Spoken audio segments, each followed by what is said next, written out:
नया chapter body fluid and circulation.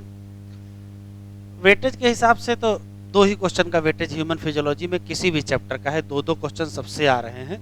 इससे भी दो ही आएंगे, लेकिन 3 आने चाहिए जितना कंटेंट है इसमें। केवल ह्यूमन फिजियोलॉजी ही एक ऐसी यूनिट है जिसके इंट्रोडक्शन से कुछ सवाल मिल सकते हैं। इसमें कह रहे हैं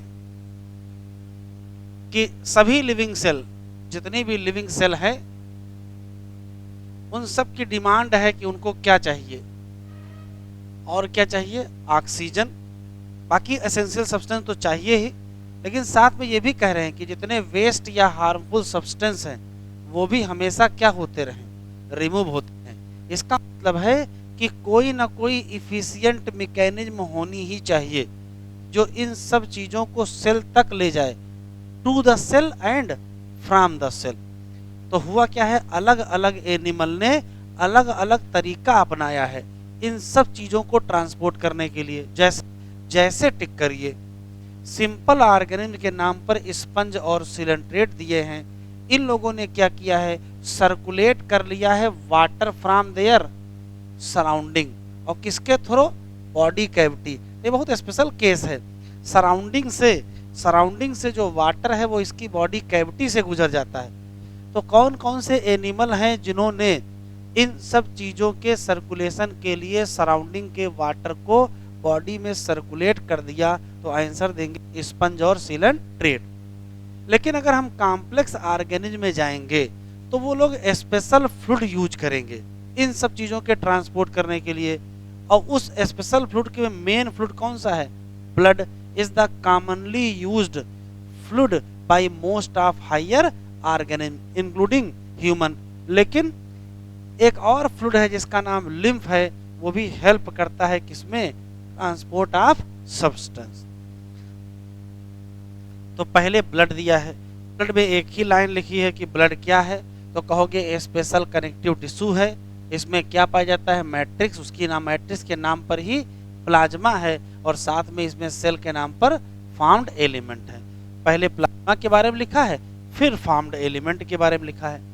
अगर हम प्लाज्मा की बात करें तो प्लाज्मा एक्स्ट्रा कलर्ड होता है, विस्कस फ्लूइड होता है, लगभग 55% होता है किसका, ब्लड का। इस प्लाज्मा के अंदर की बात करें तो 90 to 92% कितना होता है, वाटर होता है, और लगभग 6 to 8% क्या होता है, प्रोटीन। प्रोटीन की अगर हम बात करें तो 3 मेन प्रोटीन है, फाइब्रिनोजेन, ग्लोब्यूलिन और एल्ब्यूमिन। यही क्या है, मेजर प्रोटीन है। इसमें से जो फाइब्रिनोजेन है वो आवश्यक है किस चीज के लिए, क्लॉटिंग या क्या कहोगे, कोआगुलेशन ऑफ ब्लड। जबकि जो ग्लोब्यूलिन है वो किस में इन्वॉल्व है, डिफेंस मैकेनिज्म, क्योंकि ग्लोब्यूलिन में जो गामा ग्लोब्यूलिन है वो एंटीबॉडी है, तो एंटीबॉडी डिफेंस में इन्वॉल्व हो जाएगी। जबकि जो एल्ब्यूमिन प्रोटीन है उसका काम है ऑस्मोटिक बैलेंस। तो सभी प्रोटीन के बारे में एक एक शब्द केवल लिखा है। अच्छी बात यह है कि कुछ इधर उधर का पूछ ही नहीं रहे, जितना एनसीईआरटी में लिखा सफिशिएंट लिखा हुआ है। प्लाज्मा में पाया जाता है स्मॉल अमाउंट ऑफ मिनरल, और मिनरल के नाम पर सोडियम है, कैल्शियम है, मैग्नीशियम है, बाइकार्बोनेट है, क्लोराइड, ईटीसी लिखा है। इसका मतलब कुछ और भी होते होंगे। स्पेशल बात लिखी है कि ग्लूकोज, अमीनो एसिड और लिपिड ये भी कहाँ पाए जाते हैं, प्लाज्मा में। बस ये ट्रांजिट होते हैं, ट्रांजिट का मतलब ये चेंज सर्कुलेट होते रहते हैं, इनका लेवल कुछ कम ज़्यादा होता रहता है। एक और खास बात लिखी है, फैक्टर फॉर कोआगुलेशन या क्लॉटिंग ऑफ ब्लड, ये भी कहाँ पाए जाते हैं, प्लाज्मा में। लेकिन बस किस फॉर्म में है, तो कहेंगे इन एक्टिव फॉर्म। एक बहुत इंपॉर्टेंट लाइन लिखी है और ये एग्जाम में नीट में आ भी चुकी है, क्या कि प्लाज्मा विदाउट क्लॉटिंग फैक्टर को कहते क्या हैं, सीरम कहते हैं। ठीक है, फिर आया फॉर्म्ड एलिमेंट। फॉर्म्ड एलिमेंट की अगर हम बात करें तो फॉर्म्ड एलिमेंट 3 है, इरिथ्रोसाइट, ल्यूकोसाइट और प्लेटलेट। ये मिला करके फॉर्म्ड एलिमेंट है, और जो कि लगभग 45% ऑफ द क्या है, ब्लड है। इसमें पहले इरिथ्रोसाइट के बारे में लिखा है, फिर ल्यूकोसाइट के बारे में, फिर थ्रोम्बोसाइट के बारे में। इरिथ्रोसाइट की अगर हम बात करें तो इसी का दूसरा नाम रेड ब्लड सेल या आरबीसी है, और यही क्या है, ये टिक कर लीजिए, इंपॉर्टेंट है। ये most abundant of all the cell in blood, सभी सेल में से सबसे ज्यादा कौन है? आरबीसी है। किसी एक एडल्ट मैन में ऑन एन एवरेज औसत लगभग 5 मिलियन से लेकर के 5.5 मिलियन आरबीसी कहाँ है? पर क्यूबिक एमएम ऑफ ब्लड है। आरबीसी कहाँ बनती है? तो आंसर देंगे रेड बोन मैरो में बनती है, वो भी लेकिन किसमें? एडल्ट में। एम्ब्रायो में पूछेगा तो लिवर में बताइएगा, एम्ब्रायोनिक स्टेज में लिवर में बनती है, बाद में बोन मैरो में बनती है। ये एम्ब्रायो वाला सवाल आया है। आरबीसी के बनने को इरिथ्रोपोइसिस कहते हैं। हाँ, आरबीसी की पहचान ये है कि आरबीसी में नहीं पाया जाता है क्या? Nucleus of most of mammal. देखो लिखा है, जब मोस्ट ऑफ मैमल लिखा है तो ऑल मैमल नहीं लिखा है, इसका मतलब कोई ना कोई मैमल होगा जिसमें न्यूक्लियस होता होगा आरबीसी में, तो वो कैमल है। Camel is the mammal with nucleated RBC. और ज्यादातर मैमल में कैसी होती है? बाई कॉनकेव होती है। आरबीसी में पाया जाता है red coloured iron containing complex protein, और उस प्रोटीन का नाम हीमोग्लोबिन। इसी नाते आरबीसी का कलर कैसा होता है? आरबीसी का कलर रेड होता है, और तभी नाम उसका क्या पड़ जाता है? Red blood cell. किसी एक हेल्दी इंडिविजुअल की बात करें तो 12 से 16 ग्राम ऑफ क्या है? Haemoglobin in every 100 ml of क्या? ब्लड। ठीक है। These molecule play a significant role in क्या? ट्रांसपोर्ट ऑफ रेस्पिरेटरी गैसेज, वो चाहे O2 का हो चाहे CO2 का हो। RBC have an average life span कितनी? 120 दिन। उसके बाद ये क्या होती हैं? डिस्ट्रॉय होती हैं। कहाँ? स्प्लीन में। और कहते क्या हैं? Graveyard of RBC. तो जितना दिया है, अभी हो क्या रहा है कि पहले तो ह्यूमन फिजियोलॉजी में बहुत सवाल आते थे, लेकिन अभी इतना सीमित कर दिए हैं कि जितना आरबीसी में दिया है इसी से आरबीसी का काम हो जाएगा, बाहर से कुछ पूछ ही नहीं रहे हैं। ऐसे ही ल्यूकोसाइट है। ल्यूकोसाइट को हम लोग WBC कहते हैं। ये WBC क्यों कहते हैं? क्योंकि ये क्या होते हैं? कलरलेस। क्यों कलरलेस हैं? तो लैक ऑफ हीमोग्लोबिन। ये होती कैसी हैं? न्यूक्लिएटेड होती हैं, लेकिन इनकी संख्या काफी कम होती है। औसत संख्या कितनी है? 6000 से 8000 पर cubic mm of blood. Leucocyte generally कैसी होती हैं? शॉर्ट लिव्ड होती हैं। ये दो मेन कैटेगरी हैं। एक कैटेगरी का नाम है ग्रेन्युलोसाइट और दूसरी कैटेगरी का नाम है ए ग्रानुलोसाइट। जिसमें ग्रेन्यूल होगा वो ग्रेन्युलोसाइट, और जिसमें नहीं होगा वो टिक कर ले। न्यूट्रोफिल, इयोसिनोफिल और बेसोफिल, ये तीनों क्या हैं? ग्रेन्युलोसाइट हैं, जबकि लिम्फोसाइट और मोनोसाइट क्या हैं? ए ग्रेन्युलोसाइट हैं। न्यूट्रोफिल क्या है? Most abundant WBC। अगर क्वेश्चन पूछेगा मोस्ट एबंडेंट WBC तो आंसर क्या देंगे? न्यूट्रोफिल। और संख्या लगभग 60 to 65% है ऑफ द टोटल। इसी तरीके से जो बेसोफिल है वो क्या है? लीस्ट है। संख्या की अगर बात करें तो 0.5 से 1%। तो सबसे ज्यादा WBC और सबसे कम WBC। ज्यादा में कौन है और कम में? बेसोफिल। ठीक है। ऐसे ही अलग अलग नंबर भी दिए हैं। स्पेशली न्यूट्रोफिल और मोनोसाइट की बात करें तो इसमें से मोनोसाइट का परसेंट ये दिया हुआ कितना? 6 to 8%। ये दोनों की दोनों सेल क्या होती हैं? फाइगोसाइटिक होती हैं, और यही डिस्ट्रॉय करते हैं क्या? Foreign organism entering in the body. As such सवाल आता है which one destroy foreign organism entering in the body, तो आंसर क्या देंगे? Neutrophil and monocyte. इसी तरीके से बेसोफिल क्या सिक्रिएट करेगी? तो बेसोफिल सिक्रिएट करेगी हिस्टामिन, सीरोटोनिन और हिपैरिन। और ये किसमें इन्वॉल्व है तीनों? तो आंसर देंगे इन्फ्लामेटरी रिएक्शन। इसमें से हिस्टामिन, सीरोटोनिन, हिपैरिन नाम याद रखिएगा। हिपैरिन एंटी कोआगुलेंट होता है, prevent clotting of blood inside blood vessel. इस इयोसिनोफिल की बात करें तो लगभग 2 to 3% होती है। ये इन्फेक्शन को क्या करती है? रेजिस्ट करती है। एंड आल्सो एसोसिएटेड विद किससे? तो आंसर देंगे क्या? Allergic reaction. ये भी एलर्जिक रिएक्शन से एसोसिएटेड है, और इससे पहले जो बेसोफिल है वो भी एलर्जिक रिएक्शन से एसोसिएटेड। ध्यान से सुनिएगा, एग्जामिनर यहाँ क्या पूछेगा। अगर क्वेश्चन लिखा होगा एसोसिएटेड विद एलर्जिक रिएक्शन, तो ये शब्द एज सच किसमें लिखा है? ये इयोसिनोफिल में लिखा है, लेकिन है क्या? जो हिस्टामिन है वो भी तो एलर्जी कराता है। तो अगर क्वेश्चन ऐसे आएगा कौन सी सेल है जो एलर्जी करवाती है, करवाएगी, तो फिर बेसोफिल पूछेंगे। एसोसिएटेड अगर क्वेश्चन आएगा तो इसके ऊपर चाहे लिख दीजिए रिड्यूस। वास्तव में करती क्या है, जो इयोसिनोफिल है वो एलर्जिक रिएक्शन को घटाती है, जबकि बेसोफिल एलर्जिक रिएक्शन को बढ़ाती है। लिम्फोसाइट का परसेंटेज 20 to 25% है।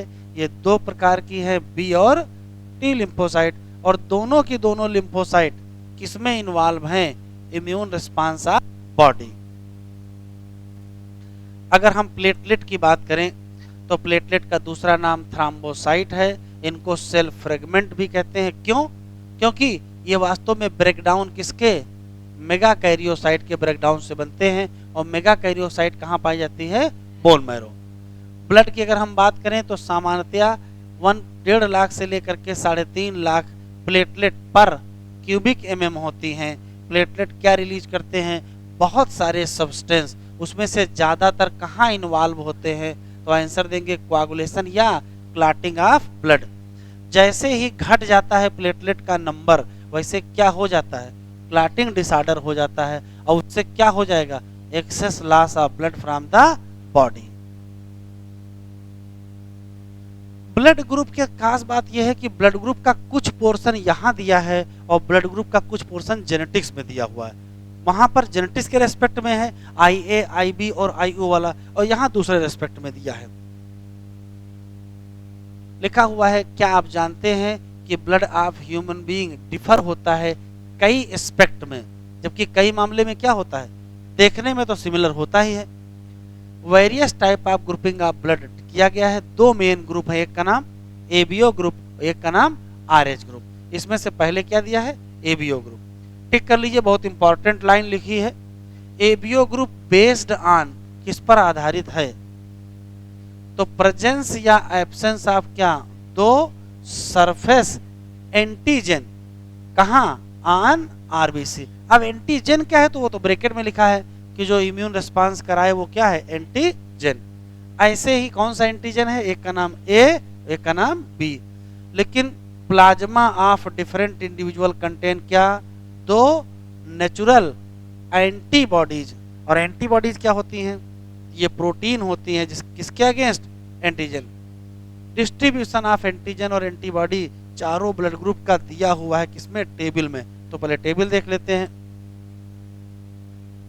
अगर हम टेबल की बात करें तो अगर ब्लड ग्रुप A है तो एंटीजन A है, तो बहुत आसान है, जो ब्लड ग्रुप वही एंटीजन। ब्लड ग्रुप B है तो एंटीजन B है, ब्लड ग्रुप AB है तो एंटीजन A भी है और B भी है, और ब्लड ग्रुप O है तो एंटीजन एब्सेंट हो गया। अब एंटीजन है तो उससे एंटीबॉडी उल्टा लिखी है। अगर एंटीजन कैपिटल A है तो एंटीबॉडी एंटी कैपिटल B है, और एंटीजन अगर B है तो एंटीबॉडी एंटी कैपिटल A है। अगर दोनों एंटीजन है तो एंटीबॉडी एब्सेंट होती हैं, और इसमें दोनों एंटीबॉडी प्रेजेंट होती है। डोनर ब्लड ग्रुप बहुत इंपॉर्टेंट है। डोनर का मतलब है कि अगर लेने वाला ब्लड ग्रुप A है, अगर लेने वाला ब्लड ग्रुप A है तो किस किस का ब्लड ले सकता है, तो A का ले सकता और O का। तो बगल में टेबल बढ़ा दीजिए, बगल में टेबल बढ़ा दीजिए, नॉट कंपैटिबल डोनर। कौन कंपैटिबल डोनर नहीं है, नॉट कंपैटिबल डोनर, बताओ। तो देखो A और O का तो ले लेगा, तो किससे नहीं लेगा, B का नहीं लेगा, और B और O का ले लेगा तो A और AB का नहीं लेगा। इसने सबका ले लिया है, तो कोई ऐसा बचा ही नहीं जो कंपैटिबल डोनर ना हो, और इसने O का ले लिया है। इसका मतलब A का बच्चा और B का बच्चा और O। तो जरा आराम से बताएं कौन सा ब्लड ग्रुप है, कौन सा ब्लड ग्रुप है जो सबको दिया गया है। तो देखो O, O, O और O, इसका मतलब O क्या है, यूनिवर्सल डोनर है। कौन सा ब्लड ग्रुप जिसने सबका ले लिया है, तो किसने ले लिया है, AB। तो O क्या है, यूनिवर्सल डोनर, और AB क्या है, यूनिवर्सल एक्सेप्टर।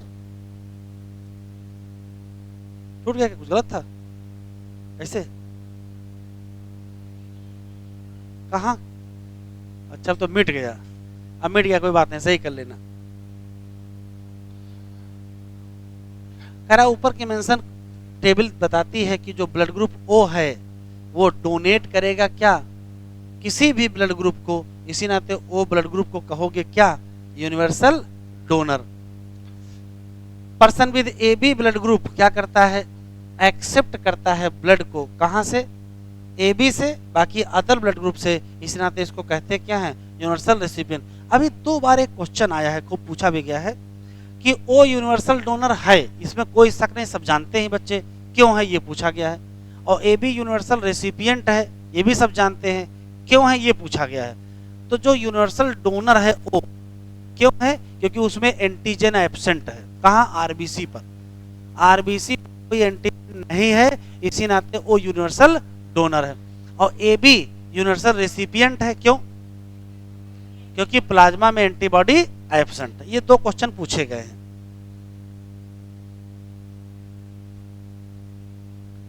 अगर हम आरएच ग्रुप की बात करें तो एक और एंटीजन है जिसका नाम आरएच एंटीजन है, जो बिल्कुल मिलता जुलता है उस एंटीजन के जो पाया जाता है किसमें?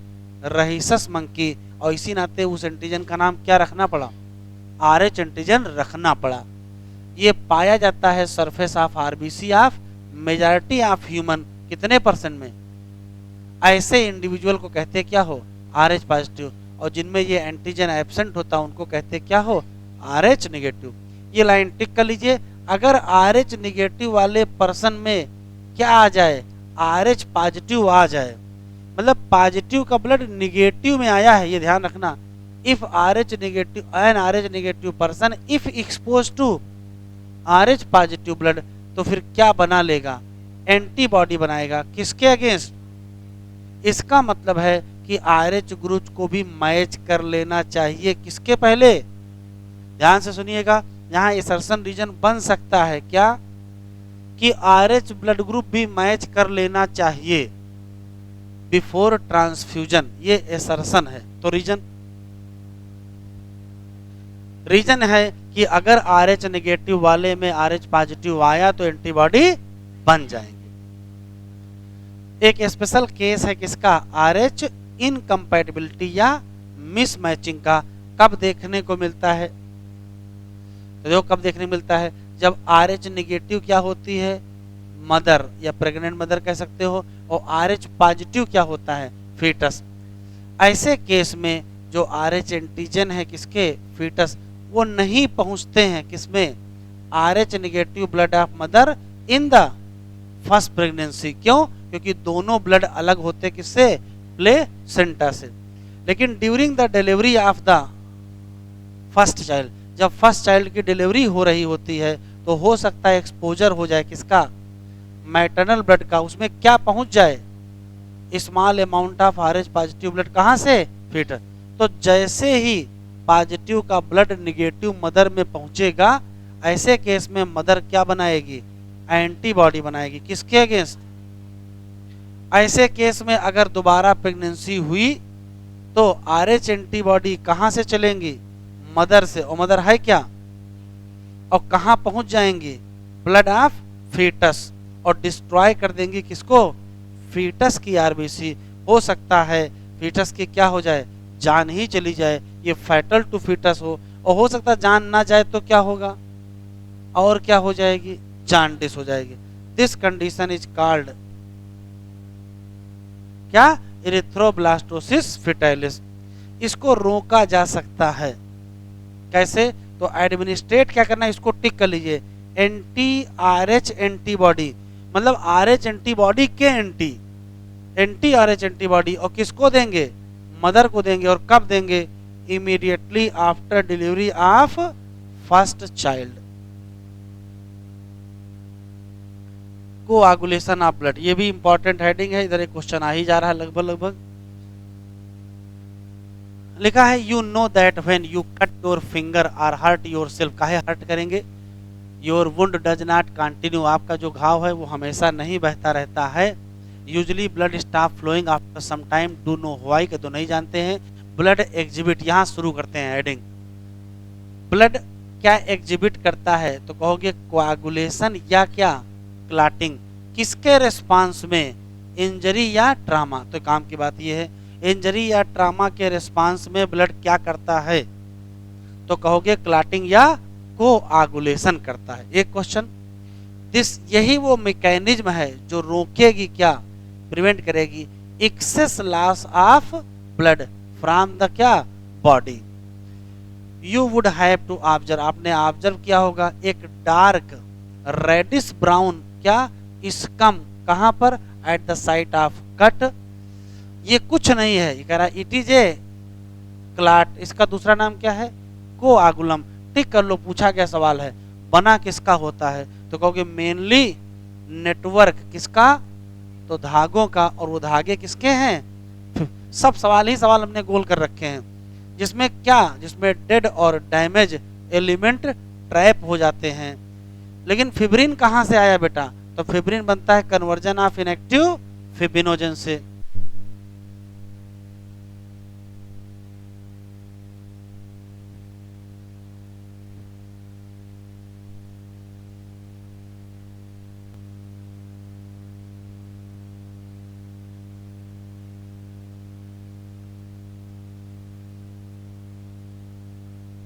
तो कहां तक पहुंच गए थे बेटा, हाँ ये था, ये यहां से फिर से देख लेते हैं कि ब्लड क्लॉट या कोआगुलम किसका बना होता है, तो कहोगे नेटवर्क, वो भी किसका, फिब्रिन का, जिसमें क्या ट्रैप करते हैं, डेड और डैमेज फॉर्म्ड एलिमेंट।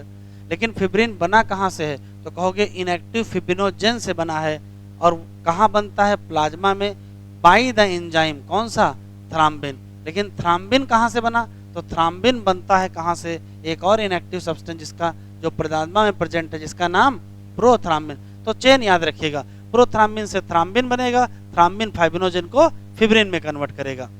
एक एंजाइम कॉम्प्लेक्स है जिसका नाम थ्राम्बोकाइनेज है, ये भी आवश्यक है, ऊपर की रिएक्शन, ऊपर का मतलब प्रोथ्राम्बिन से थ्राम्बिन। एक और क्वेश्चन है, लिखा है this complex is formed by A series of linked enzyme reaction, जिसको कहते क्या है, कास्केड प्रोसेस। इसमें ढेर सारे फैक्टर इन्वॉल्व हैं जो कहाँ पाए जाते हैं, प्लाज्मा में, बस कैसे, इनएक्टिव।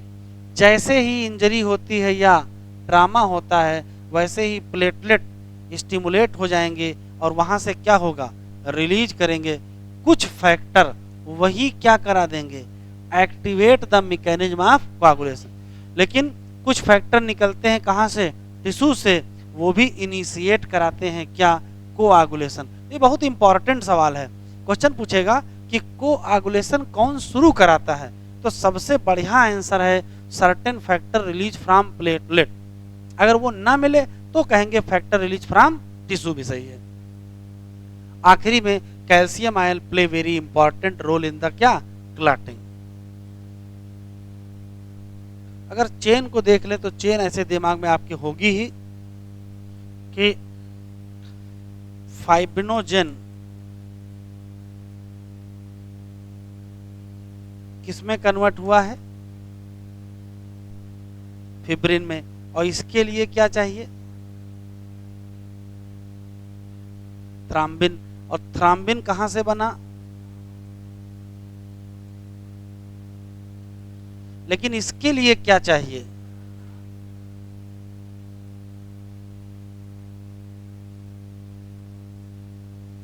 और थ्राम्बोकाइनेज बनने के लिए रिएक्शन चलती है जिसको हम लोग कैस्केड रिएक्शन कहते हैं। ठीक है, तो ये मोटा मोटा दिमाग में है कि फिब्रिनोजेन से फिब्रिन बनाना है तो थ्राम्बिन चाहिए, थ्राम्बिन कहां से बनेगा, प्रोथ्राम्बिन, प्रोथ्राम्बिन से थ्राम्बिन बनने के लिए थ्राम्बोकाइनेज चाहिए, और उसके लिए क्या चलेगी, कैस्केड रिएक्शन चलेगी। मिटाए,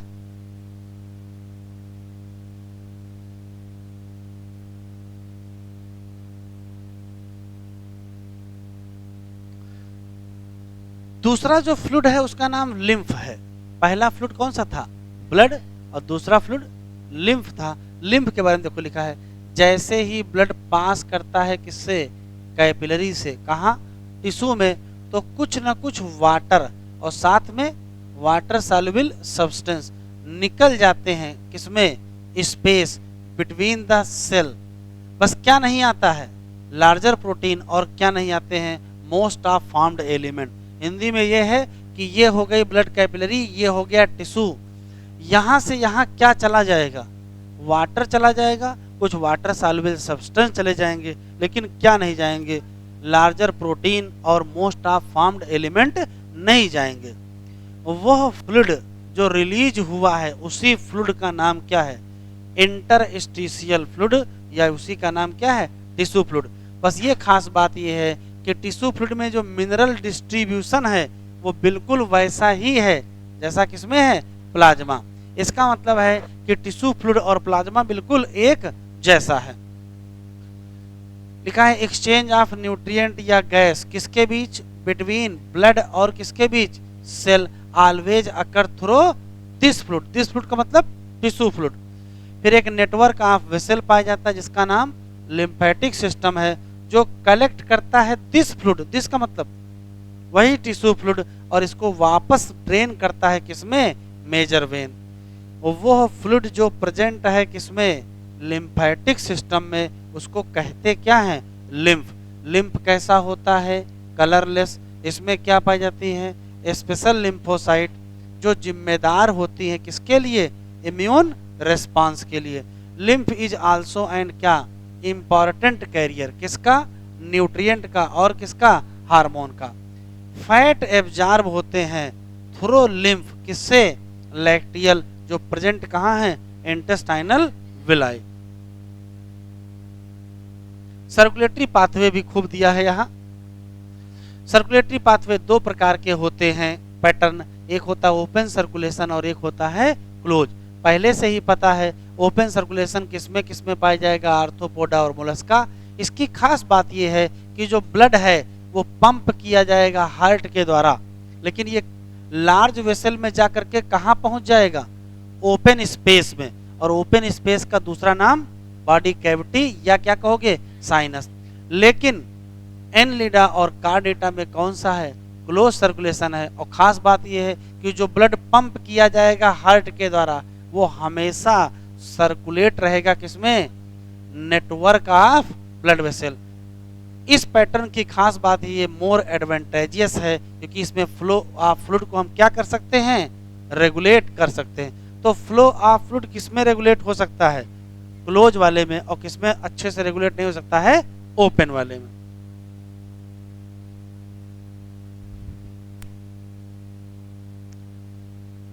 सभी के सभी वर्टिब्रेट, लिखा है ऑल वर्टिब्रेट। वर्टिब्रेट का मतलब fish, amphibia, reptile, bird, mammal. इसमें पाया जाता है मस्कुलर चैम्बर हार्ट। बस कितने चैम्बर का, तो यहां से याद रखिएगा फिश में 2 चैम्बर का है, जिसमें एक एट्रियम और एक वेंट्रिकल।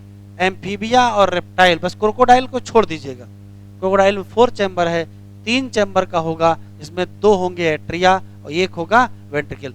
जबकि क्रोकोडाइल में, बर्ड में और मैमल में कितने चैम्बर का, 4 चैम्बर का, 2 एट्रिया होंगे और 2 वेंट्रिकल होंगे। अगर हम फिश की बात करें, इन फिश, तो इसका मतलब ये इतना कहानी अलग ही, इतनी, ये तो हो गई चैम्बर की कहानी ना, सर्कुलेशन वहां उसके बाद शुरू हो रहा है। फिश की बात करें तो याद रखिएगा फिश का हार्ट पंप करता है कैसा, डीऑक्सीजनेटेड ब्लड, जो कि ऑक्सीजनेट होता है कहाँ, गिल में, और फिर वहीं से सीधे सप्लाई हो जाता है किसको, बॉडी पार्ट।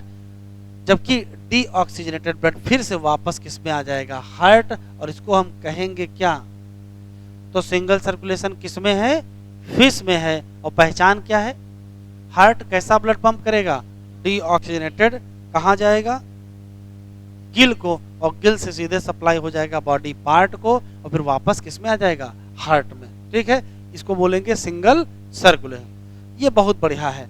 एम्फीबिया और रेप्टाइल में जो लेफ्ट एट्रियम है उसमें क्या आएगा, ऑक्सीजनेटेड, कहाँ से आएगा बेटा, गिल्स, लंग्स और स्किन। लेकिन जो राइट एट्रियम है उसमें क्या आएगा, डीऑक्सीजनेटेड, कहाँ से आएगा, बॉडी पार्ट।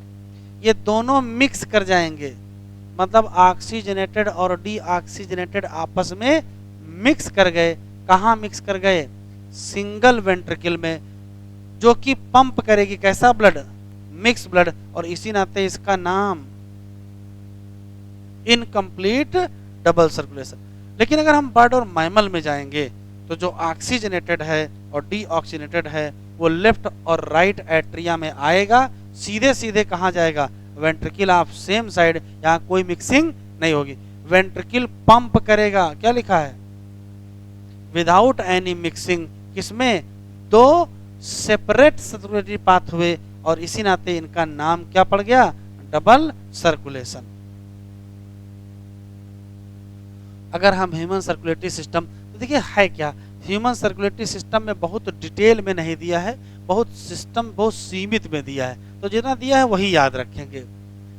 हम लोगों के सर्कुलेटरी सिस्टम में क्या क्या होगा, तो देखो ब्लड वेस्कुलर सिस्टम कहते हैं, इसमें पाया जाएगा मस्कुलर चैम्बर हार्ट, ठीक है, हार्ट होगा, इसमें पाया जाएगा क्लोज ब्रांचिंग ब्लड वेसल, और क्या पाया जाएगा, ब्लड। तीन चीजें हैं, ब्लड पढ़ ही चुके हैं तो दो ही चीज पढ़ना रह गया, हार्ट और ब्लड वेसल। पहले हार्ट की बात करेंगे, सीधे सीधे जैसे लिखा वैसे याद रखेंगे, कैसा है, टिक कर लीजिए, मेजोडर्मली डेराइव आर्गन, इसका मतलब है मेजोडर्म से बना है।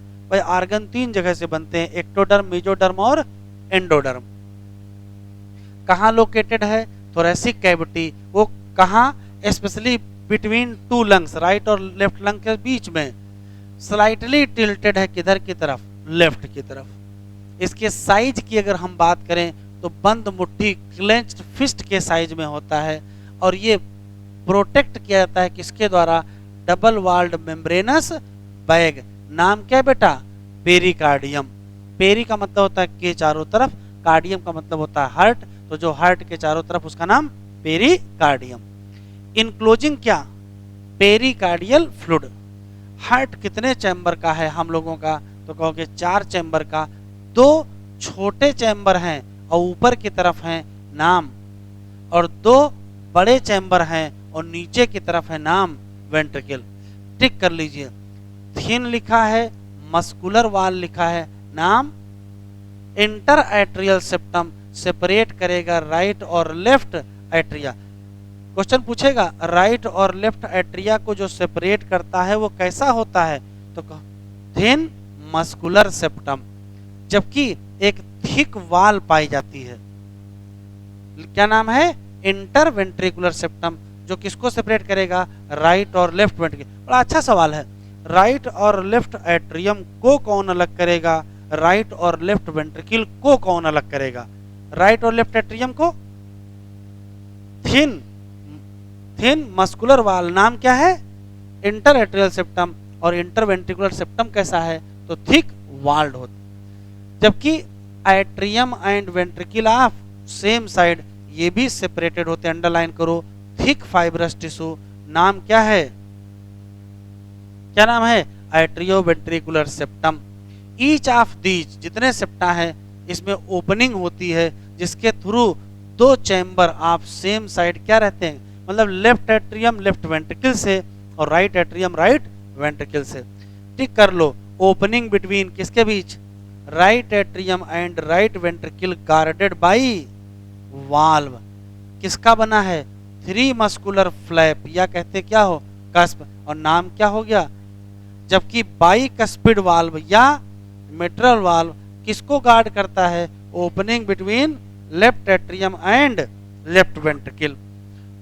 Opening of right and left ventricle into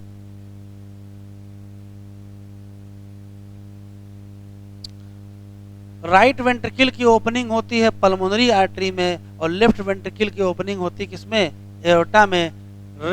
लिखा है राइट एंड लेफ्ट वेंट्रिकल की जो ओपनिंग है कहाँ, पल्मोनरी आर्टरी और एओर्टा में, उसको कौन गाइड करेगा, सेमी ल्यूनर वाल्व।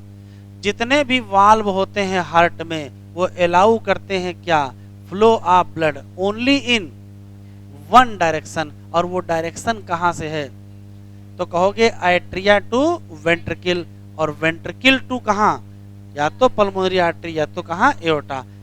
इन वाल्व की दूसरी जिम्मेदारी है कि प्रिवेंट करते हैं क्या, बैकवर्ड फ्लो ऑफ ब्लड। यहाँ हेडिंग नहीं पड़ी है लेकिन ये वास्तव में conducting system, SA node AV node जो कंडक्टिंग सिस्टम है हार्ट का वो है, और ये भी इंपॉर्टेंट पार्ट है। क्या है देखते, लिखा है इंटायर हार्ट, पूरा का पूरा हार्ट बना होता है किसका, कार्डियक मसल का। वॉल ऑफ वेंट्रिकल हमेशा क्या होती है, थिक होती है, किससे, एट्रिया से। एक स्पेशलाइज्ड कार्डियक मस्कुलेचर नाम क्या है, नोडल टिश्यू, ये डिस्ट्रीब्यूट है किसमें, हार्ट में। पैच ऑफ दिस टिश्यू, इस टिश्यू का वो पैच जो कहां प्रेजेंट है, right upper corner of right atrium, उसी का नाम साइनो एट्रियल नोड। लेकिन ऐसा ही इसी मास का एक और पैच है जो कहां है, lower left corner of right atrium, किसके करीब, एट्रियो वेंट्रिकुलर सेप्टम के करीब, उसका नाम क्या है, एट्रियो वेंट्रिकुलर नोड या AV node. Bundle of nodal fibre, जिसका नाम क्या है, एट्रियो वेंट्रिकुलर बंडल या शॉर्ट फॉर्म में एवी बंडल, कहां से निकला, एवी नोड से, किसको पार किया, एट्रियो वेंट्रिकुलर सेप्टा, कहां निकला, टॉप पर, किसके, इंटरवेंट्रिकुलर सेप्टम, और डिवाइड कर गया किसमें, राइट और लेफ्ट, क्या, बंडल। ये जो बंडल ब्रांचेज हैं उससे निकलेंगे minute fibre through the ventricular musculature of the respective side, और इनको कहते क्या हैं, परकिंजे फाइबर। तो यहां तक जो दिया है बेटा ये तो है स्ट्रक्चर, ये तो स्ट्रक्चर दिया है। स्ट्रक्चर में सिर्फ 4 क्वेश्चन है केवल बस। वो पैच जो राइट एट्रियम में अपर राइट कॉर्नर पर है, एसए नोड, और राइट एट्रियम में लोअर लेफ्ट कॉर्नर पर है, एवी नोड, वहां से निकला एवी बंडल, फिर बंडल ब्रांच, और फिर परकिंजे फाइबर। बस वेंट्रिकल के मस्कुलेचर में कौन फैला है, परकिंजे फाइबर। ये तो हो गया स्ट्रक्चर। अब फंक्शन देखो, फंक्शन यहां शुरू होता है। नोडल टिश्यू के पास ये योग्यता होती है कि ये जनरेट कर सकते हैं क्या, एक्शन पोटेंशियल विदाउट क्या, एक्सटर्नल स्टिमुलाई। इसी नाते इसको कहते क्या है, ऑटो एक्साइटेबल। ये सब बहुत काम का है। लेकिन नंबर ऑफ एक्शन पोटेंशियल जो जनरेट किए जाएंगे 1 मिनट में वो अलग अलग होंगे, वो अलग अलग होंगे in different part of nodal system. जैसे एसए नोड जनरेट करेगा क्या, maximum number of action potential कितने, 70 से 75 पर मिनट, और यही जिम्मेदार होगा किसके लिए, इनिशिएट करने के लिए भी और मेंटेन करने के लिए भी, क्या, rhythmic contractile activity of heart. और इसी नाते एसए नोड का दूसरा नाम क्या है, pacemaker. Our heart normally beat करता है कितना, 70 से 75 पर मिनट, या औसत कितना है, 72 बीट पर मिनट।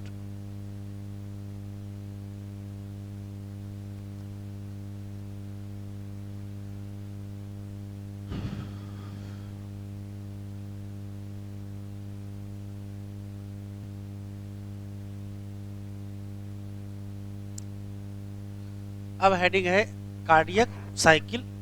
तो कार्डियक साइकिल में जो लिखा है उसको पढ़ने से पहले थोड़ा सा कुछ हम अलग से आपको बता देते हैं, जिससे चीजें ठीक रहेंगी।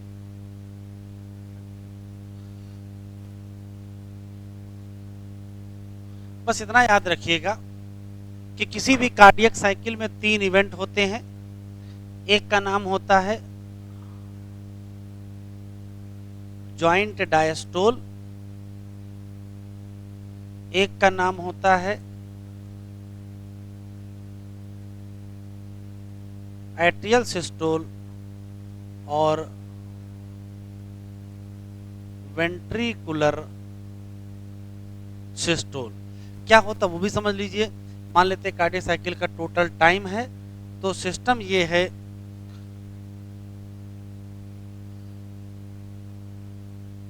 इस तरीके से बटा हुआ है कि ये हो गया जॉइंट डायस्टोल, ये हो गया एट्रियल सिस्टोल, और ये हो गया वेंट्रिकुलर सिस्टोल। और टाइम की बात करें तो ये हो जाएगा 0.4 सेकेंड, ये हो जाएगा 0.1 सेकेंड, और ये हो जाएगा 0.3 सेकेंड। तो टोटल अगर टाइम की बात करें तो 0.8 सेकेंड आएगा। तो ये तो रटना है आपको कि 0.8 सेकेंड होता है, जिसमें अलग अलग टाइम किसका कितना होता है। तो एक का होता है पॉइंट, एक का होता है 0.4, एक का होता है 0.1 और एक का होता है 0.3। तो ये हम लोग याद कर लेंगे। अब इसमें थोड़ा सा समझना भी है, तो समझने वाला देख लेते हैं क्या है। समझना ये है कि मान लेते हैं कि ये हार्ट है,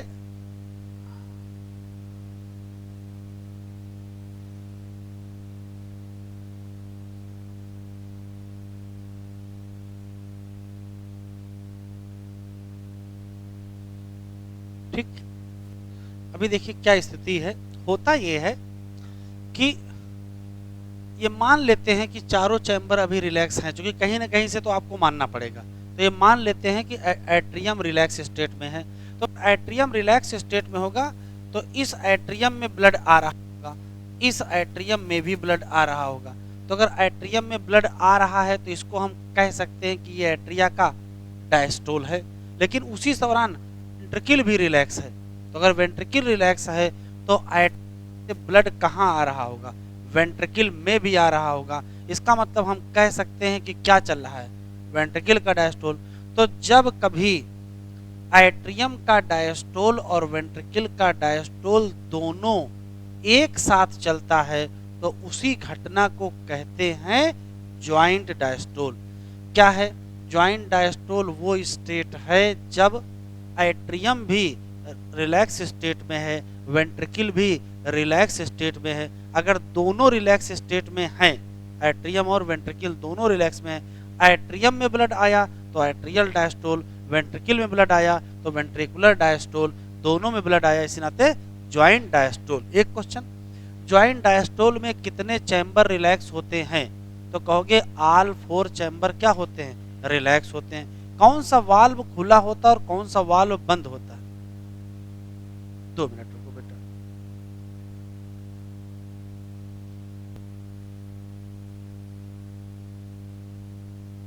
हाँ तो देखो, जब कभी एट्रिया भी रिलैक्स, वेंट्रिकल भी रिलैक्स, चारों रिलैक्स, तो नाम क्या हो गया, ज्वाइंट डायस्टोल। कौन सा वाल्व खुला है, कौन सा वाल्व बंद है? तो देखो बाइक ट्राइक, इधर अगर मान लेते हैं ये राइट वाला है तो ट्राइक स्पीड भी खुला है और बाइक स्पीड भी खुला है। तो कौन से बंद होंगे? सेमिल, बस इतना याद रखना है। 3 क्वेश्चन, ऑल चैम्बर रिलैक्स होते हैं, बाइक स्पीड ट्राइक स्पीड खुले होते हैं, सेमिल्यूनर बंद होते हैं, और ब्लड कहाँ से कहाँ आ रहा है? तो कहोगे वेना केवा से राइट एट्रियम से राइट वेंट्रिकल, या पल्मोनरी वेन से लेफ्ट एट्रियम से लेफ्ट। बस बात खत्म। इस ज्वाइंट डायस्टोल के नाते, ज्वाइंट डायस्टोल के नाते लगभग 70% वेंट्रिकल भर जाता है। तो जैसे जैसे समय बीतेगा एट्रियम से वेंट्रिकल में आने की स्पीड धीरे धीरे क्या होगी, कम होगी। जब एट्रियम वेंट्रिकल की स्पीड कम होती जाएगी ब्लड की, तो तब भी यहाँ कुछ ना कुछ ब्लड बचा रहेगा। तो होगा क्या, एसे नोड से इम्पल्स जनरेट होगी, और एसे नोड की इम्पल्स के नाते दोनों एट्रियम कॉन्ट्रैक्ट करेंगे। जब दोनों एट्रियम कॉन्ट्रैक्ट करेंगे तो एट्रियम के कॉन्ट्रैक्शन को हम लोग कहेंगे क्या, एट्रियल सिस्टोल। और एट्रियल सिस्टोल से ब्लड का फ्लो कितने % बढ़ जाएगा, 30% बढ़ जाएगा, और इससे वेंट्रिकल ऑलमोस्ट भर जाएगी। ठीक, उसके बाद एवी नोड इम्पल्स जनरेट करेगा, और एवी नोड की इम्पल्स वेंट्रिकल में स्प्रेड करेगी, तो फिर वेंट्रिकल का कॉन्ट्रैक्शन होगा। जब वेंट्रिकल का कॉन्ट्रैक्शन होगा तो उसे कहेंगे वेंट्रिकल का सिस्टोल। और वेंट्रिकल सिस्टोल के दौरान कौन से वाल्व बंद हो जाएंगे और कौन से खुल जाएंगे? वेंट्रिकल के सिस्टोल के दौरान जो कस्पिड होंगे वो क्लोज्ड हो जाएंगे, जबकि जो सेमी ल्यूनर होंगे वो ओपन हो जाएगा। बस यही याद रखना है। ठीक है, आराम से बताएं। ज्वाइंट डायस्टोल में कौन सा वाल्व खुला, कौन सा बंद? कस्पिड खुले हैं, सेमिल्यूनर बंद है। एट्रियल सिस्टोल में वही रहेगा, कस्पिड खुले हैं और सेमिल्यूनर बंद है।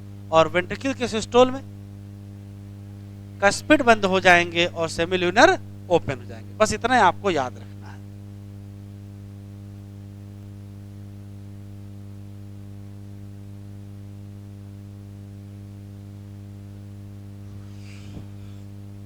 How does heart function, let us take a look.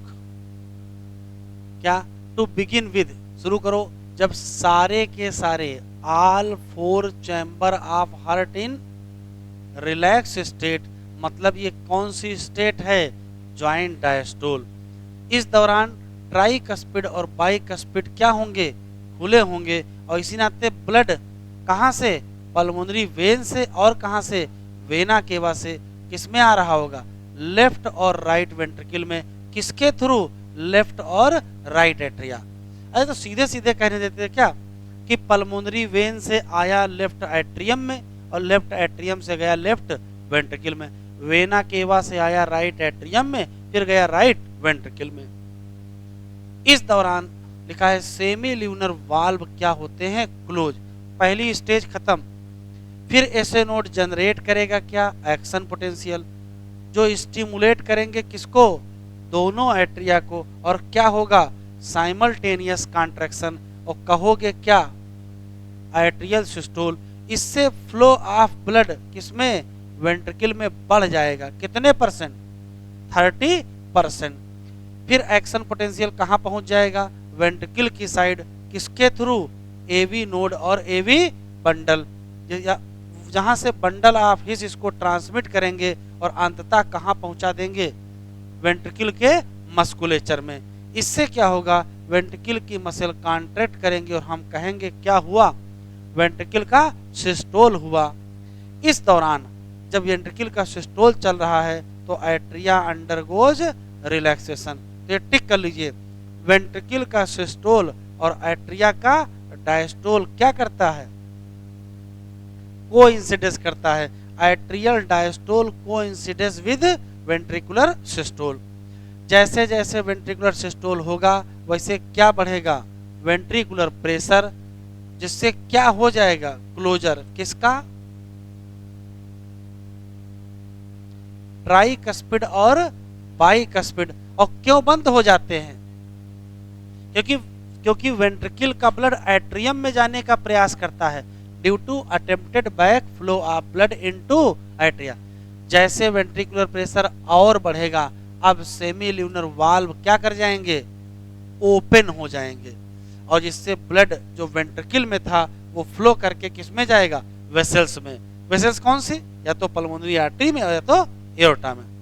Ventricle फिर से रिलैक्स होगा, तो जैसे वेंट्रिकल रिलैक्स होगा हम कहेंगे क्या, वेंट्रिकुलर डायस्टोल। वैसे वेंट्रिकुलर प्रेशर फॉल होगा, और वेंट्रिकुलर प्रेशर फॉल जैसे होगा वैसे फिर से क्या बंद हो जाएंगे, सेमी ल्यूनर वाल्व। और क्यों बंद हो जाएंगे, बैक फ्लो ऑफ ब्लड।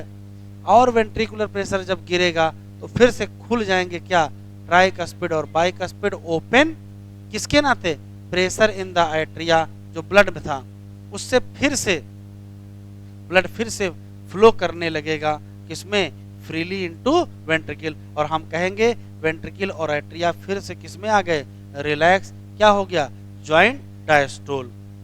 जल्दी ही फिर से ऐसे नोट जनरेट करेगा और ऐसे सीक्वेंस क्या होता रहेगा, रिपीट होता रहेगा। तो दिमाग में ये रखना है कि कौन ओपन होगा और कौन बंद होगा, और कब क्यों ओपन होगा क्यों बंद होगा, आराम से बताएं, जल्दी नहीं करेंगे। जब वेंट्रिकुलर प्रेशर बढ़ता है तो क्या होता है, तो ट्राइकस्पिड और बाइकस्पिड बंद हो जाते हैं, क्यों, due to attempted back flow. फिर क्या होता है, सेमी ल्यूनर खुल जाते हैं, ठीक है, बात खत्म। जब वेंट्रिकुलर प्रेशर फॉल होता है तब सेमी ल्यूनर बंद हो जाते हैं, क्यों, अटेम्प्टेड बैक फ्लो। फिर और फॉल होता है तब ट्राइकस्पिड और बाइकस्पिड खुल जाते हैं। बस यही दिमाग में रखना कि जब वेंट्रिकुलर प्रेशर बढ़ता है तब क्या होता है, और जब वेंट्रिकुलर प्रेशर घटता है तब क्या होता है, बस। कह रहा these sequential event in the heart, जो सीक्वेंशियल इवेंट हो रहे हैं उसी को हम कहते क्या है, ये साइक्लिकली रिपीट होते हैं और इनको कहते क्या है, कार्डियक साइकिल। जिसमें पाया जाता है सिस्टोल और डायस्टोल। किसका? Both the atria and ventricle. जैसा मेंशन अर्लियर, हार्ट बीट करता है क्या? 72 टाइम क्या? पर मिनट। इसका मतलब ढेर सारी कार्डियक साइकिल होंगी क्या? पर minute. From this it could be deduce, इससे हम अंदाजा लगा सकते हैं कि ड्यूरेशन ऑफ कार्डियक साइकिल कितना है? 0.8 सेकेंड। ड्यूरिंग कार्डियक साइकिल प्रत्येक वेंट्रिकल पंप करेगा क्या? लगभग 70 ml, और उसको कहेंगे क्या? Stroke volume. स्ट्रोक वॉल्यूम को मल्टीप्लाई कर दीजिए किससे? हार्ट रेट से, तो क्या मिल जाएगा? Cardiac output.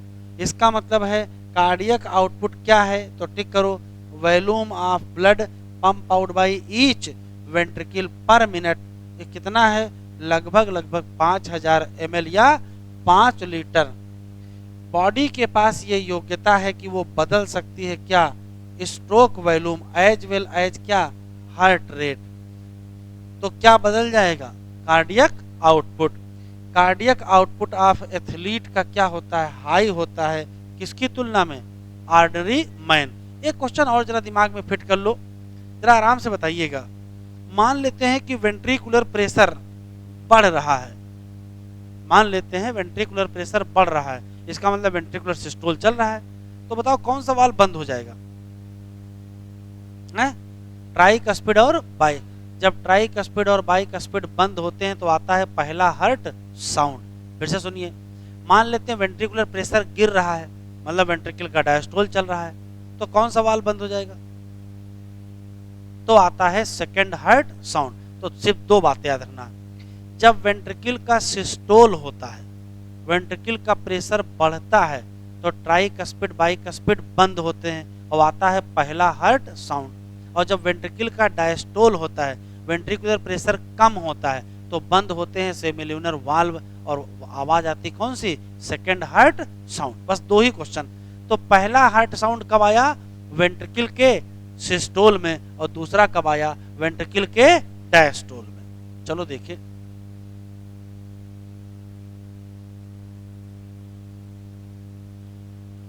लिखा है ड्यूरिंग ईच कार्डियक साइकिल कितने दो प्रोमिनेंट साउंड प्रोड्यूस होते हैं, जिनको हम आसानी से सुन सकते हैं। किससे? स्टेथोस्कोप। पहला जो हार्ट साउंड है उसको कहेंगे क्या? लब, एसोसिएटेड विद क्लोजर ऑफ। जबकि जो दूसरा हार्ट साउंड है नाम dub, associated with closure of semilunar valve. These sound are clinical diagnostic. आगे कुछ दिया ही नहीं है, सिर्फ इतना दिया है कि पहला किसके बंद होने से आया और दूसरा किसके बंद होने से आया। पहला किसके बंद होने से आया? बाइकस्पिड और ट्राइकस्पिड, और दूसरा से खुलने से कोई आवाज नहीं आती है।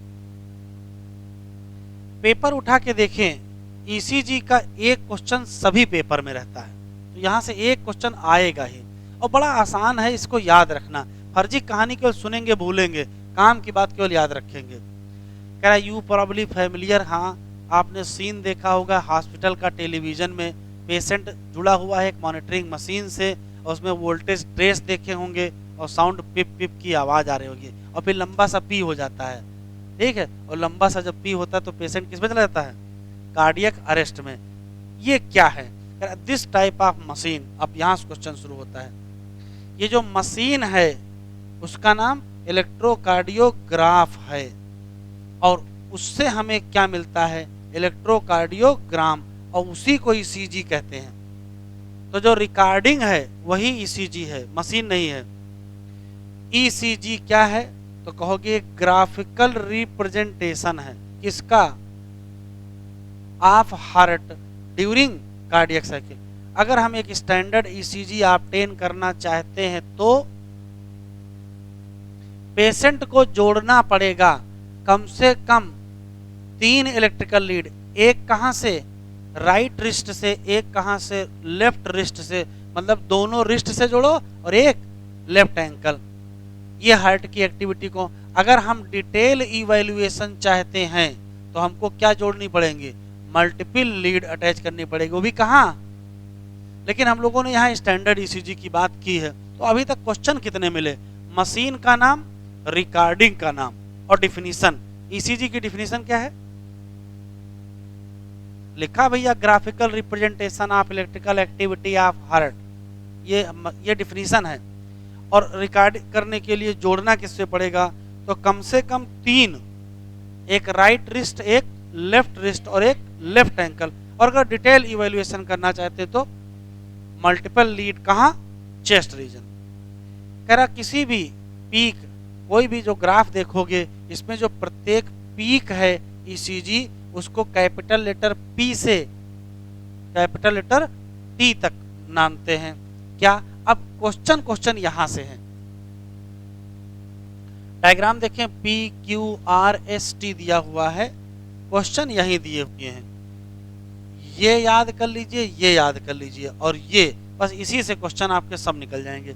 जल्दी में हो तो इतना रिवाइज करिए बस, ये बहुत इंपॉर्टेंट है। हर साल एक क्वेश्चन यहां से आ ही जाएगा। प्रत्येक पी वेव क्या रिप्रेजेंट करती है? तो कहोगे इलेक्ट्रिकल एक्साइटेशन या डीपोलराइजेशन ऑफ क्या? Atria leads to contraction of atria. बात खत्म। सीधा एट्रियल सिस्टोल को या एट्रिया के कॉन्ट्रैक्शन को कौन रिप्रेजेंट कर रहा है? तो आंसर देंगे क्या? P wave. बात खत्म। इसी तरीके से क्यू आर एस कॉम्प्लेक्स क्या बताता है? Depolarisation of ventricle. Depolarisation of ventricle कहो या इसी को वेंट्रिकुलर सिस्टोल भी तो कह सकते हैं, या वेंट्रिकल का कॉन्ट्रैक्शन भी तो कह सकते हैं। लिखा है which initiate ventricle contraction. Contraction कब होगा वेंट्रिकल का? तो कहोगे आफ्टर क्यू। क्यू के तुरंत बाद, मतलब इस जगह से शुरू होता है। वास्तव में कॉन्ट्रैक्शन आर वाले पेज में होता है। तो कॉन्ट्रैक्शन कब शुरू होता है? तो कहोगे आफ्टर क्यू। और ये बिगिनिंग ऑफ क्या है? सिस्टोल। कौन सा सिस्टोल? ये वेंट्रिकल का सिस्टोल है। और टी वेव क्या रिप्रेजेंट करती है? Return of ventricle from excited to normal. क्या कहोगे? रीपोलराइजेशन। और एंड ऑफ टी वेव ही क्या है? End of systole. वास्तव में तो घटनाएं 2 ही होती, तो वेव 3 कहां से आ गई? घटनाएं तो 2 ही होती हैं, एक होता सिस्टोल एट्रिया का, एक होता सिस्टोल वेंट्रिकल का। तो 3 घटनाएं कहां से आ गई? तो ध्यान से सुनिएगा, ईसीजी में एट्रिया का डायस्टोल रिकॉर्ड नहीं होता है, ना वेंट्रिकल का डायस्टोल रिकॉर्ड होता है। घटनाएं वास्तव में होती हैं 4: atrial depolarisation, atrial repolarisation, ventricle depolarisation और वेंट्रिकल री। 4 घटनाएं हो गई। इसमें से एट्रियल डीपोलराइजेशन के लिए पी वेव, वेंट्रिकल के डीपोलराइजेशन के लिए क्या? Q R S wave. अब एट्रियल रीपोलराइजेशन के लिए कोई वेव नहीं है, लेकिन वेंट्रिकल के रीपोलराइजेशन के लिए वेव है। कौन सी? टी। तो याद रखेंगे, atrial depolarisation P, ventricle depolarisation Q R S और वेंट्रिकल का रीपोलराइजेशन टी। बस इतना याद रखेंगे। एक और क्वेश्चन कह रहा काउंट कर लो क्या? काउंट कर लो क्या नंबर ऑफ क्यूआरएस कॉम्प्लेक्स किसी एक गिवन टाइम पीरियड में, तो हम उससे क्या निकाल सकते हैं? Heart beat. ECG obtain from different individual. ये देखने में क्या लगते हैं? सेम होते हैं, लेकिन अगर इसमें जरा सा भी चेंज आएगा तो ये क्या इंडिकेट करेगा? एबनॉर्मेलिटी या डिजीज। और इसी नाते इसका क्या महत्व है? Clinical significance. Double circulation. थोड़ा जल्दी में एनसीईआरटी लिखे, पहले ये पैराग्राफ नहीं था, फिर नया पैराग्राफ जोड़े हैं। पुरानी वाली एनसीईआरटी में ये नहीं था।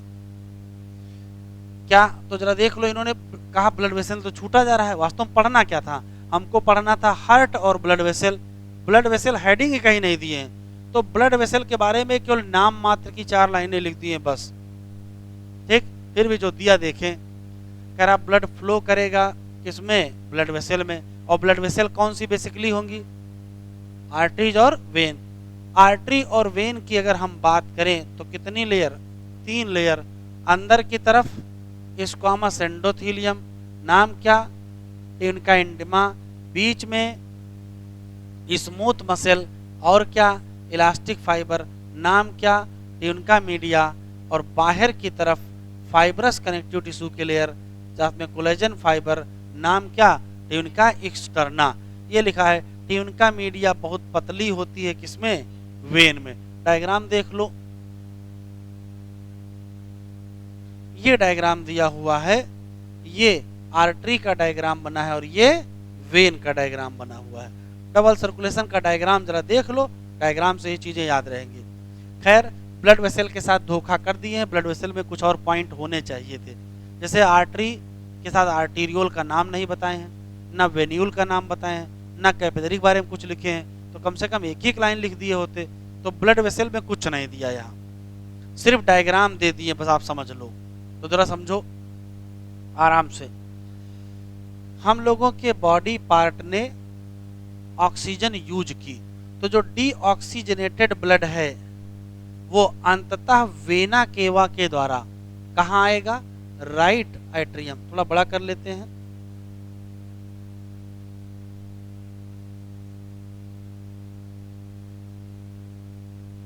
देख लो इसको आराम से।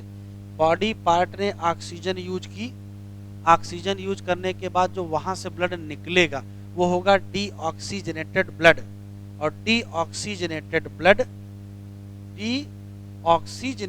ब्लड वेना केवा के द्वारा कहाँ जाएगा, राइट एट्रियम। फिर कहाँ जाएगा, राइट वेंट्रिकल, और राइट वेंट्रिकल अपने ब्लड को पंप करता है किसमें, पल्मोनरी आर्टरी, तो इसमें भी होगा डीऑक्सीजनेटेड ब्लड।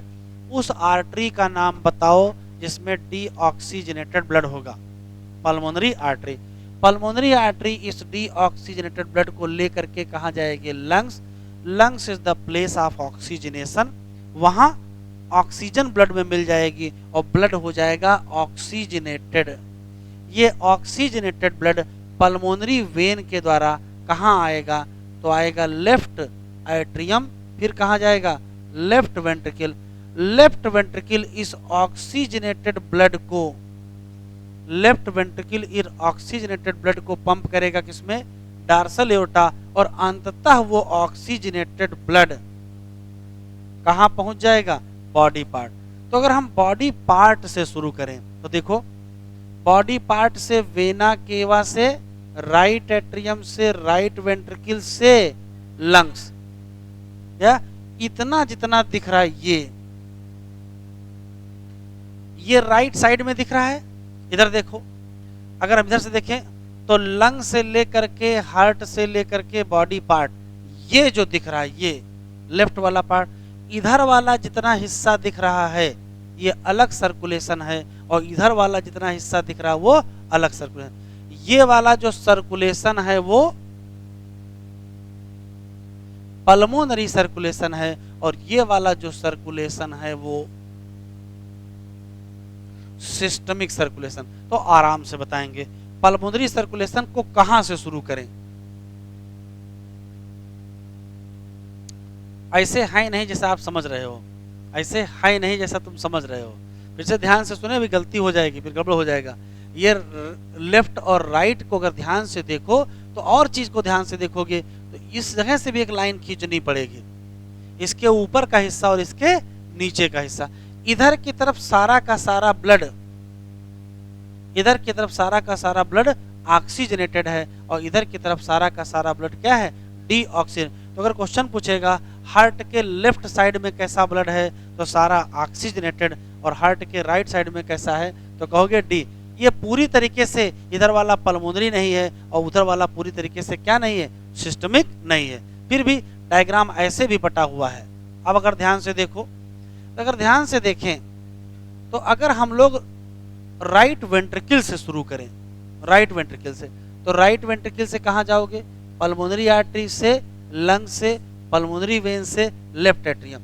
तो राइट वेंट्रिकल से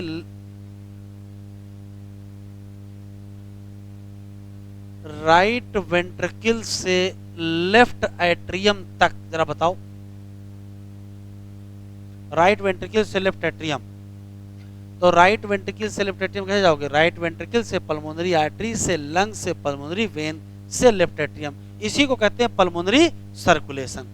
और इधर देखो लेफ्ट वेंट्रिकल जरा शुरू करो, तो लेफ्ट वेंट्रिकल से लेकर के ये होते घूम के यहां आए, तो लेफ्ट वेंट्रिकल से राइट एट्रियम तक ये जितना है, लेफ्ट वेंट्रिकल से राइट एट्रियम तक जितना है, ये क्या है, सिस्टमिक सर्कुलेशन। ऐसे ऐसे बटा है और ऐसे ऐसे भी बटा हुआ है। खड़ा खड़ा जो बटा है ये बता रहा है कहाँ ऑक्सीजनेटेड है और कहाँ डीऑक्सीजनेटेड है, और इधर इधर को दोनों चीजें। अरे आराम से बताइएगा, जल्दी ना करिएगा। कौन कौन से हिस्से पल्मोनरी सर्कुलेशन में हैं? राइट वेंट्रिकल से लेफ्ट एट्रियम तक है, राइट वेंट्रिकल से लेफ्ट एट्रियम तक। तो राइट वेंट्रिकल है, फिर पल्मोनरी आर्टरी है, फिर लंग्स है, पल्मोनरी वेन है, और फिर लेफ्ट एट्रियम। और अगर सिस्टमिक की बात करें, लेफ्ट वेंट्रिकल शुरू करो, लेफ्ट वेंट्रिकल से लेकर के कहां तक, राइट एट्रियम तक। कौन कौन है? Left ventricle, dorsal aorta, body part, vena cava. ये बताओ किसमें ऑक्सीजनेटेड है, किसमें डीऑक्सीजनेटेड है? भैया दोनों में ऑक्सीजनेटेड है और दोनों में डीऑक्सीजनेटेड है।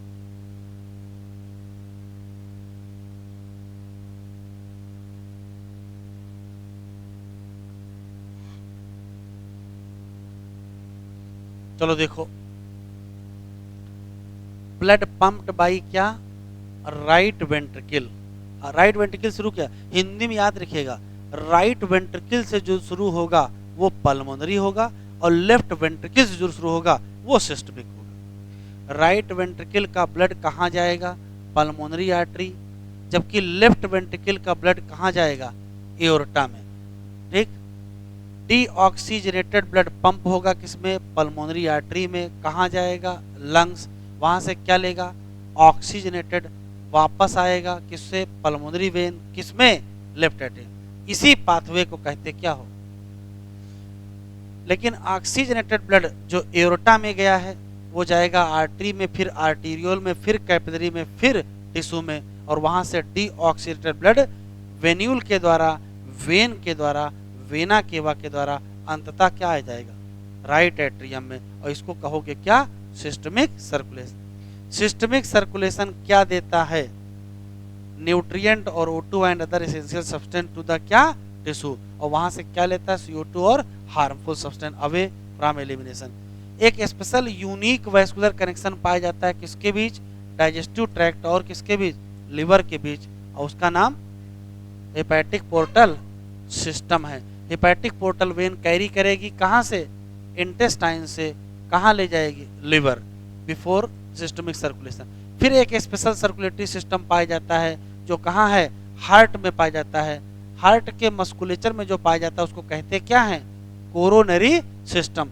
याद इतना रखना बेटा, देखो इधर समझ लो, हमारे पास दो चीजें हैं, एक है राइट वेंट्रिकल और एक है लेफ्ट वेंट्रिकल। अगर राइट वेंट्रिकल से कोई शुरू हुआ है तो वो लेफ्ट एट्रियम पर जाके खत्म हो जाएगा, और अगर कोई लेफ्ट वेंट्रिकल से शुरू हुआ है तो वो राइट एट्रियम पे खत्म होगा। ये है पल्मोनरी सर्कुलेशन और ये है सिस्टमिक सर्कुलेशन। भाई इतने, राइट वेंट्रिकल से लेफ्ट एट्रियम और लेफ्ट वेंट्रिकल से राइट एट्रियम। ज्यादा कुछ इसमें दिया ही नहीं है। यहां देखो एक शब्द लिखा है, normal activity of heart regulated. ये क्या लिखा है, इंट्रिंसिकली। इंट्रिंसिक का मतलब अपने आप अंदर से रेगुलेट करते हैं, टिक कर लो। ऑटो रेगुलेटेड कौन करेगा, मसल। नाम क्या है, नोडल टिश्यू। इसी नाते हार्ट को कहते क्या है। लेकिन एक स्पेशल न्यूरल सेंटर कहाँ प्रेजेंट है, मेडुला ऑब्लांगाटा, जो चेंज करेगा किसको, कार्डियक फंक्शन को। किसके through, autonomic nervous system. Neural signal कहाँ से, अगर सिंपैथेटिक से आया है तो ये क्या करेगा, हार्ट रेट बढ़ा देगा, और क्या बढ़ाएगा, स्ट्रेंथ ऑफ वेंट्रल कॉन्ट्रैक्शन, तो क्या बढ़ जाएगा। लेकिन अगर पैरासिम्पैथेटिक न्यूरल सिग्नल आएगा तो ये घटा देगा क्या, हार्ट बीट, घटा देगा क्या, कंडक्शन ऑफ एक्शन पोटेंशियल, तो घट जाएगा क्या, कार्डियक आउटपुट। हाँ, आइडनल मेडुला भी क्या करता है, बढ़ा देता है कार्डियक आउटपुट। सिर्फ रटना ही रटना है। आखिरी हेडिंग जो है डिसऑर्डर जिसमें बीपी दिया हुआ हाई ब्लड प्रेशर, कहते क्या हो, हाइपरटेंशन। हाइपरटेंशन वो है जब ब्लड प्रेशर हाई हो जाए किससे, नॉर्मल, और नॉर्मल कितना है 120। इसमें जो 120 है वो क्या रिप्रेजेंट करता है, सिस्टोलिक प्रेशर या पंपिंग, और जो 80 है वो क्या रिप्रेजेंट करता है, डायस्टोलिक या रेस्टिंग। अगर बार बार ब्लड प्रेशर चेक किया जाए और बीपी कितना निकले 140/90 या उससे ज्यादा निकले, तभी हम क्या कहेंगे, हाइपर टेंशन।